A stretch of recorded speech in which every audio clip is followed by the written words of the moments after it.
आजच्या आपल्या या मराठीच्या तासामध्ये आपल्या सगळ्यांचं स्वागत आहे।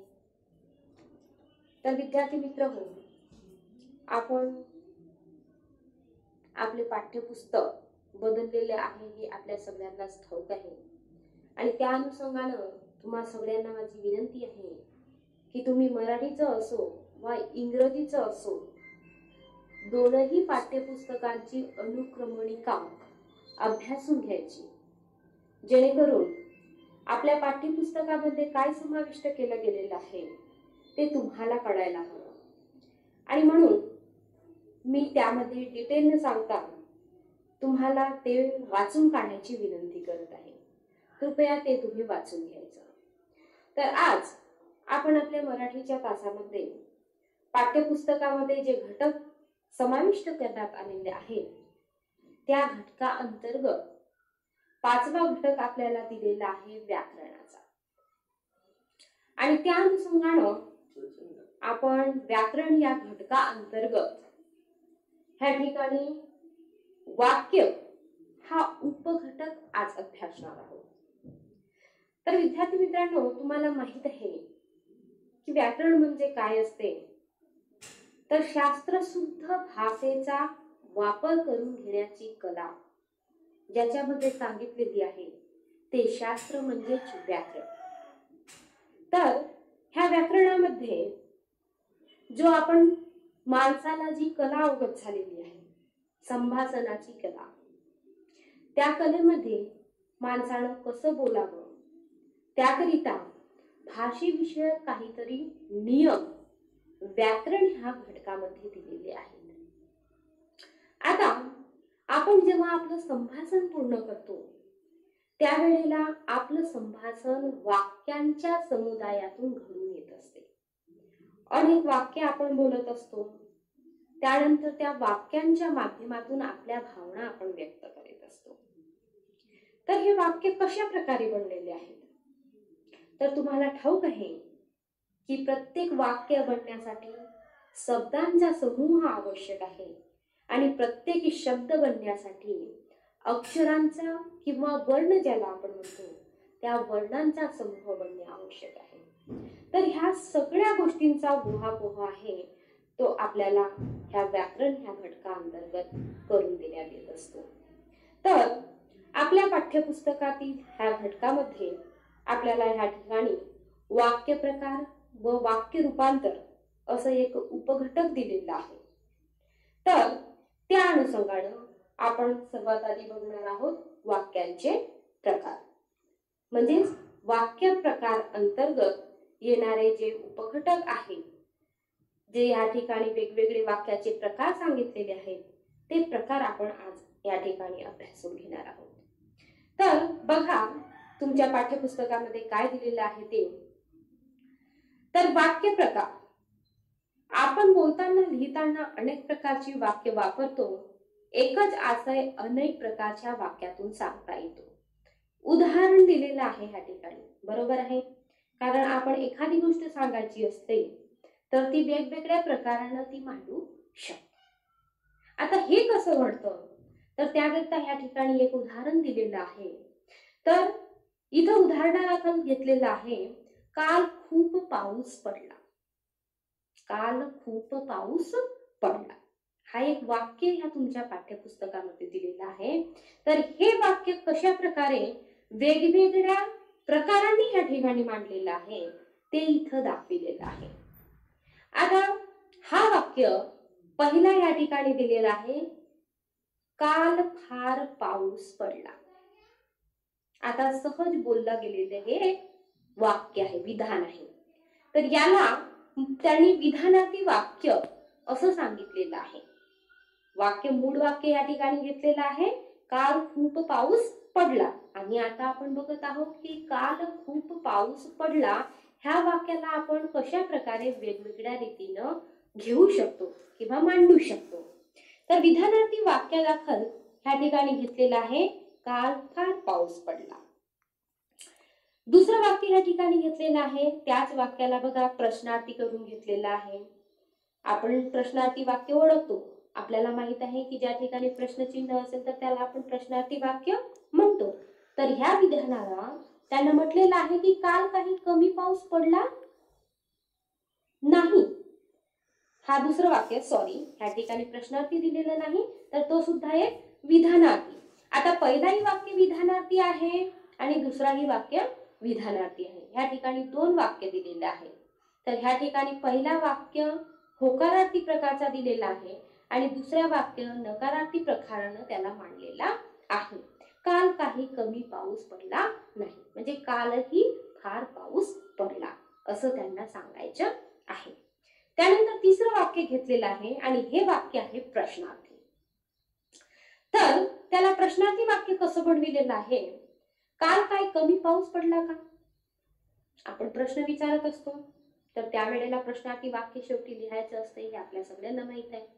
तर त्या अनुषंगानं दिलेल्या वरील वाक्याला प्रश्नार्थी बनविताना त्याने काय म्हटलेलं आहे? काल काही कमी पाऊस पडला का? म्हणजे खूप पाऊस पडला, कमी पाऊस पडला का, असं त्यानं विचारलेलं आहे. तर त्याच्यानंतर चौथं वाक्य त्याने घेतलेलं आहे पुन्हा प्रश्नार्थी करून, काल कमी तर पाऊस पडला नाही ना. काल कमी तर पाऊस पडला नाही ना, म्हणजे पुन्हा पुढच्या समोर आलेल्या वाक्यांसारखंच विधानार्थी वाक्य कसं होकारार्थी नकारार्थी स्वरूपात मांडलेलं आहे, त्याप्रमाणेच हा प्रश्नार्थी वाक्य देखील ह्या ठिकाणी मांडलेला आहे. नंतर दिलेलं आहे उद्गारार्थी वाक्य. त्यामध्ये दिलेलं आहे किती अफाट पाऊस पडला काल, आणि त्यानंतर काय दिलेलं आहे? उद्गारार्थी चिन्ह दिलेलं आहे. आता ह्या उद्गारार्थी चिन्हावरून आपल्याला कळायला लागतं की दिलेले वाक्य काय आहे? उद्गारार्थी आहे. तर आपण ह्या ठिकाणी काय बघत होतो की एका वाक्याला आपण कशा प्रकारे वेगवेगळ्या स्वरूपाने मांडू शकतो. त्यातच आपण प्रश्नार्थी वाक्य बनवू शकतो, विधानार्थी वाक्य बनवू शकतो आणि उद्गारार्थी वाक्य सुद्धा बनवू शकतो. तर अशा प्रकारे आपण वाक्याला वेगवेगळ्या प्रकारांनी मांडून घेऊ शकतो आणि त्या अनुषंगानं मग हे वाक्याचे प्रकार आले कुठून, तर आणि कशावरून हे वाक्याचे प्रकार पडलेले आहेत ते आपल्याला ह्या ठिकाणी अभ्यासायचे आहे. तर सगळ्यात प्रथम आता आपण बघू वाक्यांचे प्रकार. वाक्य प्रकाराअंतर्गत ह्या ठिकाणी वाक्यांचे दोन प्रकार सांगितलेले गेलेले आहेत. पहिला आहे आशयावरून आणि भावार्थावरून वाक्याचे प्रकार, तर दुसरा आहे क्रियापदाच्या रूपावरून पडणारे वाक्याचे प्रकार. तर ह्यामध्ये पहिलं जे दिलेलं आहे आशयावरून आणि भावार्थांवरून वाक्याचे प्रकार, या अंतर्गत तीन प्रकारचे वाक्य ह्या ठिकाणी दिलेलं आहे. आता पहिलं वाक्य आपण अभ्यासणार आहोत विधानार्थी वाक्य, दुसरं आहे प्रश्नार्थी वाक्य आणि तिसरं आहे उद्गारार्थी वाक्य. कशावरून? वाक्याच्या आशयावरून आणि भावार्थावरून. आता आपण बघणार आहोत वाक्याच्या रूपावरून. तर वाक्याच्या रूपावरून वाक्याचे चार प्रकार ह्या ठिकाणी पाडले गेलेले आहेत. चार प्रकाराअंतर्गत पहिलं वाक्य दिलेलं आहे स्वार्थी वाक्य, दुसरं वाक्य आहे आज्ञार्थी वाक्य, तिसरं आहे विद्यार्थी वाक्य आणि चौथं आहे संकेतार्थी वाक्य. अशा प्रकारे एकूण आपल्याला दोन प्रकार ह्या वाक्याचे अभ्यासायला मिळणार आहेत आणि दोन प्रकारानुसार केले गेलेले वाक्यांचे वेगवेगळे प्रकार आपण ह्या घटका अंतर्गत अभ्यासणार आहोत. तर बघा या ठिकाणी पहिलं वाक्य दिलेलं आहे विधानार्थी वाक्य. तर विधानार्थी वाक्य म्हणजे काय? तर ह्या ठिकाणी दिलेले आहे ज्या वाक्यात केवळ विधान केलेले असते त्याला विधानार्थी वाक्य असे म्हणतात. केवळ विधान केलेले असते म्हणजे सहजच आपण बोलता बोलता बोलतो ना की तो फार चांगला मुलगा आहे, त्याची आई फार मायाळू आहे, त्याचे वडील फार कर्तव्यनिष्ठ आहेत, असं म्हणजे सहज सहज आपण एखाद्या विषयी विधान करतो त्या विधानाला ह्या ठिकाणी दिलेली आहे की ज्या वाक्यात केवळ विधान केलेले असते, बोलून गेलेलो असतो, आपण सहज बोलून गेलेले असतो, अशा वाक्याला कोणतं वाक्य म्हणतात? विधानार्थी वाक्य म्हणतात. आता ह्या अंतर्गत एक उदाहरण त्यांनी दिलेलं आहे, सचिन तेंडुलकर उत्तम फलंदाज आहे. हा एक उदाहरण आहे आणि त्याच्यानंतर दुसरं उदाहरण घेतलेलं आहे विटी दांडूचा खेळ अलीकडे फारसा खेळला जात नाही. म्हणजे सहज बोललं गेलेलं आहे की नाही, आता विटीदांडूचं खेळ आता फारसं खेळलं जात नाही. आपण म्हणू शकतो की आता सध्या क्रिकेटचं खेळ फार खेळलं जाते. हे देखील विधान आपण म्हणू शकतो. पहिलं वाक्य दिलेलं आहे सचिन तेंडुलकर, तुम्ही सध्याचं घ्या. विराट कोहली सॉरी, तो सुद्धा छान फलंदाज आहे असं आपण म्हणू शकतो. अजून एखादं दुसरं वाक्य आपण बनवू शकतो की त्याची बहीण खेळण्यात खूप छान आहे असं देखील म्हणू शकतो. म्हणजे एखाद्या विषयी बोललं गेलेलं वाक्य, कळतंय ना काय म्हणते मी? एखाद्या विषयी बोललं गेलेलं वाक्य म्हणजेच काय आहे, ते आपलं विधान आहे. आणि त्या विधानाला कोणतं वाक्य म्हटलं गेलेलं आहे? विधानाची वाक्य असं म्हटलं गेलं आहे. तर हे झालं आशयावरून आणि भावार्थावरून असलेल्या पहिल्या वाक्याचा प्रकार, जो प्रकार आहे विधानार्थी वाक्य. आता आपण बघू दुसरं प्रकार. दुसरं दिलेले आहे प्रश्नार्थी वाक्य. काय सांगितलेलं आहे, तर ज्या वाक्यात प्रश्न विचारलेला असतो त्याला प्रश्नार्थी वाक्य म्हणतात. हे आपण आपल्या 5व्या वर्गापासून ते आज तागायत आपण शिकत आलेलो आहोत की प्रश्नार्थी वाक्य म्हणजे काय. तर काय असतं, सगळ्यात चांगलं त्यांचं सूचक असतं की प्रश्नचिन्ह जिथं दिसला त्याला प्रश्नार्थी वाक्य म्हणायचं. उद्गारार्थी चिन्ह दिसला तर उद्गारार्थी वाक्य म्हणायचं. तर असं साधंसं एक साईन आपल्याला त्या ठिकाणी दिसते आणि त्या अनुषंगानं आपण त्या वाक्याचा प्रकार कोणता आहे तो ओळखत असतो. तर ह्या ठिकाणी दिलेलं आहे प्रश्नार्थी वाक्य. ज्या वाक्यात प्रश्न विचारलेला असतो त्याला प्रश्नार्थी वाक्य म्हणतात. आपण विचारतो कुठं गेला होतास, तू काय खातो आहेस, तुला कोण आवडतं, तू कसा आहेस, तुझी तब्येत काय म्हणते. अशा प्रकारे काय, कोण, कशाला, कुणी, केव्हा हे सगळं त्यात समाविष्ट असतं आणि शेवटी प्रश्नार्थक चिन्ह दिलेला असतो. त्या वाक्याला आपण कोणतं वाक्य म्हणतो? प्रश्नार्थक वाक्य असं म्हणतो. तर ह्या ठिकाणी 2 स्टेटमेंट दिलेले आहेत, विधान दिलेले आहेत. तू बाहेर केव्हा जाणार आहेस, बरोबर आहे. केव्हा जाणार आहेस म्हणजे काय आहे? प्रश्न आहे. दुसरं वाक्य आहे तो स्पर्धा परीक्षेत उत्तीर्ण झाला नाही. अर्थातच त्यानं मेहनत केलेली नसेल तर तो झाला नाही असं त्याला प्रश्न, म्हणजे एक आश्चर्यकारक प्रश्न विचारला गेलेला आहे की तो स्पर्धा परीक्षेत उत्तीर्ण झाला नाही असं त्यानं विचारलेलं आहे. तिसरा प्रकार घेऊ आपण ह्या ठिकाणी. तिसरा प्रकार आहे उद्गारार्थी वाक्याचं. आता उद्गारार्थी वाक्य म्हणजे काय, तर ज्या वाक्यात मनातील विशिष्ट भाव उत्कटपणे व्यक्त केलेला असतो त्या वाक्याला उद्गारार्थी वाक्य असं म्हणतात. उत्कटपणे व्यक्त केलेला असतो. आता उत्कटपणे म्हणजे काय, आपल्याला आश्चर्य झालं किंवा आपली भावना एकदम उत्कटतेनं दाटून येते. आता भावना कशी दाटून येते असा जर प्रश्न आला तर आपण वेगवेगळी रस, माणसाच्या मनात निर्माण होणारी वेगवेगळी रसांचा अभ्यास केलेला आहे. त्यामध्ये एकदम बिभत्स रस आहे, नंतर शांत रस आहे, आपल्याला येणारा भयानक रस आहे, प्रेम रस आहे, करुण रस आहे. हे सगळे वेगवेगळ्या प्रकारचे रस आपण अभ्यासलेले आहेत आणि त्या रसांच्या मार्फत आपल्या मनामध्ये काय निर्माण होतात? भावना निर्माण होतात. एखाद्याची करुण परिस्थिती बघून करुण रस निर्माण होतो. एखाद्याचं तांडव नृत्य बघून रौद्र रस, भयानक रस यासारखे रस निर्माण होतात. एखाद्याचं किळसवाणं चित्र बघून आपल्याला बिभत्स रस निर्माण होतो. अशा प्रकारे वेगवेगळ्या भावना आपल्यामध्ये निर्माण होत असतात आणि त्या भावना आपल्याला जेव्हा होतात तेव्हा आपण उत्कटतेनं त्या मांडतो आणि त्या उत्कटतेनं मांडण्याच्या क्रियेलाच आपण कोणतं वाक्य म्हणतो? तर उद्गारार्थी वाक्य म्हणतो. जसं ह्या ठिकाणी एक उदाहरण दिलेलं आहे, किती छान आहे हे फूल. त्या फुलाला बघून आपण आकर्षित झालो आणि सहज आपल्या तोंडातून एकदम आपली भावना व्यक्त होते की तो फूल किती छान आहे, किती छान आहे तो फूल. एखादा साप बघितला तर काय होणार? साप बघितला तर आपल्याला भीती वाटणार ना आणि म्हणू आपण हो किती मोठा साप म्हणणार ना. तर तशा प्रकारे उद्गारार्थी वाक्य जे असते ते आपल्या भावनेच्या उत्कटतेतून एकदम उद्विग्न अशी भावना प्रकट होत असते, त्याला आपण उद्गारार्थी वाक्य असं म्हणत असतो. नंतर दिलेला आहे दुसरा प्रकार वाक्याचा. पहिलं बघितलं आपण आशयावरून आणि भावार्थावरून.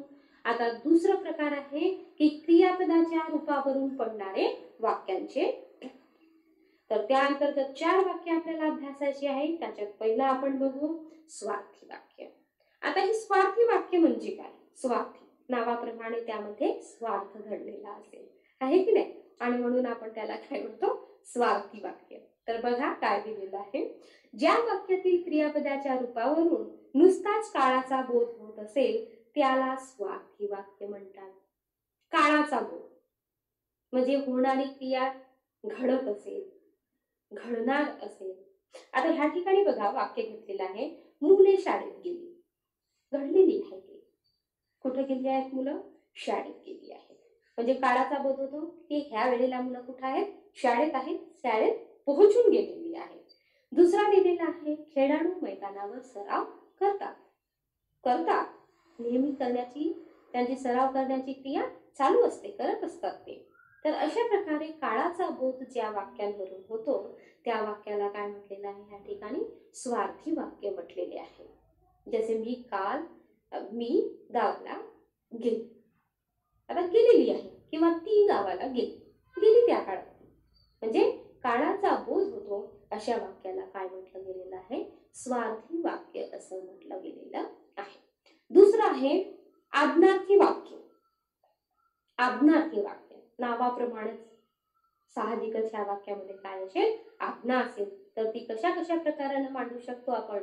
ती ह्या ठिकाणी दिलेलं आहे.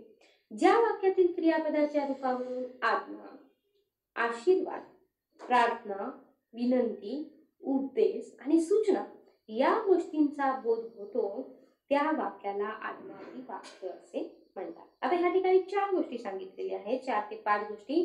आज्ञा आहे, आशीर्वाद आहे, प्रार्थना आहे, विनंती आहे, उपदेश आणि सूचना. 6 गोष्टी त्या ठिकाणी दिलेल्या आहेत. तर ह्या ज्या ठिकाणी दिलेल्या असतील त्या वाक्यांना आज्ञार्थी वाक्य असं म्हटलं गेलेलं आहे. आता आपण एखाद्याला आज्ञा करतो बघा, मला चहा आण. आज्ञा करतो ना आपण त्याला, कृपया मला तुझी वही दे. यातून आपण त्याला विनंती करू. तर त्या प्रकारे ह्या ठिकाणी 5 ते 6 वाक्य घेतली गेलेली आहेत. जसं पहिलं वाक्य घेतलेलं आहे, ती खिडकी लावून घे. आज्ञा केलेली आहे, खिडकी तू बंद कर. तुम्ही नक्की यशस्वी व्हाल. आता यशस्वी व्हाल हे काय आहे? ह्या ठिकाणी आशीर्वाद आहे दिलेला. तुम्ही तुमच्या, जसं आम्ही सगळे शिक्षक तुम्हाला आशीर्वाद देतो की तुम्ही भरघोस यश संपादन करा. तर हे काय आहे? आज्ञार्थी वाक्या अंतर्गत येणार परंतु आशीर्वादाच्या माध्यमातून व्यक्त केलेले हे वाक्य आहे. देवा मला सद्बुद्धी दे. आता देवाकडे आपण काय करतो? प्रार्थना करतो. तर त्याला प्रार्थनेच्या माध्यमातून आपण हे वाक्य ह्या ठिकाणी घेतलेलं आहे. कृपया मला तुझे पुस्तक दे. ही एक विनंती आहे. कृपा करून ज्या वेळेला आपण कृपया, प्लीज असं शब्द वापरतो त्यावेळेला ती काय असते? त्याच्याकडे केलेली आहे विनंती असते. तर तशी विनंती ह्या ठिकाणी केलेली आहे. विद्यार्थ्यांना खूप मेहनत करा. हा काय आहे? उपदेश आहे. एखाद्या शिक्षकानं किंवा एखाद्या गुरुजनानं आपल्याला, वडीलधाऱ्या माणसांना केलेला उपदेश आहे की विद्यार्थ्यांना खूप मेहनत करा. त्यानंतर आहे इथं पादत्राणे ठेवू नये, अशी काय केलेली आहे? सूचना केलेली आहे. तर ह्या आज्ञार्थी वाक्यांतर्गत ह्या 6 गोष्टींचा समावेश करण्यात आलेला आहे. नंतर बघू आपण तिसरा प्रकार आहे विद्यार्थी वाक्य. आता विद्यार्थी वाक्य म्हणजे काय? तर ज्या वाक्यातील क्रियापदाच्या रूपावरून विद्यार्थी, बघा नाव लक्षात घेत जा आणि त्यानुसार त्यात येणारे घटक जे दिलेले आहेत ते घटक तुम्ही लक्षात घ्या. तर विद्यार्थी वाक्य अंतर्गत ह्या ठिकाणी काय सांगितलेले आहे? क्रियापदाच्या रूपावरून विधी. आता त्याच्या रूप, हे सगळं प्रकार कशावरून घडतात? क्रियापदा. कारण आपण बघतच आहोत की क्रियापदाच्या रूपावरून वाक्यांचे प्रकार, आणि म्हणून क्रियापदाचं रूप बघायचं. क्रियापद काय म्हणते, काय बोध होतो त्या क्रियापदावरून, आणि त्यानुसार आपण ते वाक्य कोणतं हे आपण ठरवू शकतो. मग आहे विद्यार्थी वाक्य. तर ह्यामध्ये विधी, कर्तव्य, शक्यता, योग्यता, इच्छा या गोष्टींचा बोध होतो. तर त्या वाक्यांना काय म्हटले गेलेले आहे? विद्यार्थी वाक्य असं म्हटले गेलेलं आहे. आता बघा वाक्य काय दिलेले आहे? परिसर स्वच्छ ठेवणे हे आपले कर्तव्य आहे. परिसर स्वच्छ ठेवणे हे आपले कर्तव्य आहे. कर्तव्य सांगितलेलं आहे. आज बहुतेक पाऊस पडेल शक्यता आहे. त्यानंतर अंगी धैर्य असणाराच कठीण काम करू शकतो. धैर्य आहे त्याच्यामध्ये, योग्यता आहे आणि म्हणून तो काम करू शकतो असं सांगितलेलं आहे. विद्यार्थ्यांनी वर्गात शांतता राखावी ही एखाद्याची इच्छा आहे, तर ती इच्छा त्यांनी सांगितलेली आहे. म्हणजे ह्या चारही गोष्टींचा समावेश विद्यार्थी वाक्याअंतर्गत येत असतो. त्यानंतर शेवटचा वाक्याचा एक प्रकार आहे, ते आहे संकेतार्थी वाक्य. आणि काय बघा सांगितलेलं आहे, त्या संकेतार्थी संकेत त्याच्यामध्ये काय असतील, संकेत असतील. तर ज्या वाक्यातील क्रियापदाच्या रूपावरून अमुक केले असते तर अमुक झाले असते अशी अट किंवा संकेत असा अर्थ निघत असेल तर त्या संकेतार्थी वाक्य असं म्हणतात. संकेत दिलेला आहे, त्यानं असं केलं असतं तर असं घडलं असतं. खूप अभ्यास केला असता तर परीक्षेमध्ये यश संपादन केलं असतं, भरघोस यश संपादन केलं असतं. म्हणजे तुमचं जे आहे त्या ठिकाणी संकेत तुम्हाला दिलेला आहे की तुम्ही अशी मेहनत घ्याल तर तसे व्हाल. आता उदाहरणादाखल बघा, 2 वाक्य ह्या ठिकाणी दिलेले आहेत. पाऊस पडला असता तर हवेत गार वाहला असता. पाऊस पडला असता तर पीक भरघोस आलं असता. अशा प्रकारचं उदाहरण. त्याच्यानंतर दुसरं वाक्य घेतलेलं आहे. मला जर सुट्टी मिळाली तर मी गावी येईल. ह्या ठिकाणी देखील काय केलेलं आहे, संकेत सांगितलेला आहे त्यांना की जर मला सुट्टी मिळाली तर मी नक्की तुमच्या गावी येईल. तर अशा प्रकारे विद्यार्थी मित्र हो, आजच्या आपण ह्या तासामध्ये वाक्यांचे वेगवेगळे प्रकार त्याच्या आशयावरून आणि भावार्थावरून, तसंच दुसरं प्रकार क्रियापदाच्या रूपावरून घेतलेला आहे. अपेक्षा आहे की तुम्हाला हे वाक्यांचे प्रकार व्यवस्थित कळलेले असतील. तुम्ही सुद्धा पुन्हा एकदा घरी रीडिंग करून त्यानंतर दिलेला जो स्वाध्याय आहे ह्या ठिकाणी ती कृती सोडविण्याचा प्रयत्न करा. आणि जर तुम्हाला कोणत्या अडचणी येत असतील तर तुम्ही नक्कीच मला कॉमेंट करा किंवा पर्सनली तुम्ही माझ्याशी संपर्क साधून त्या अडचणी सोडवून घ्या. ठीक आहे, थँक्यू. भेटू.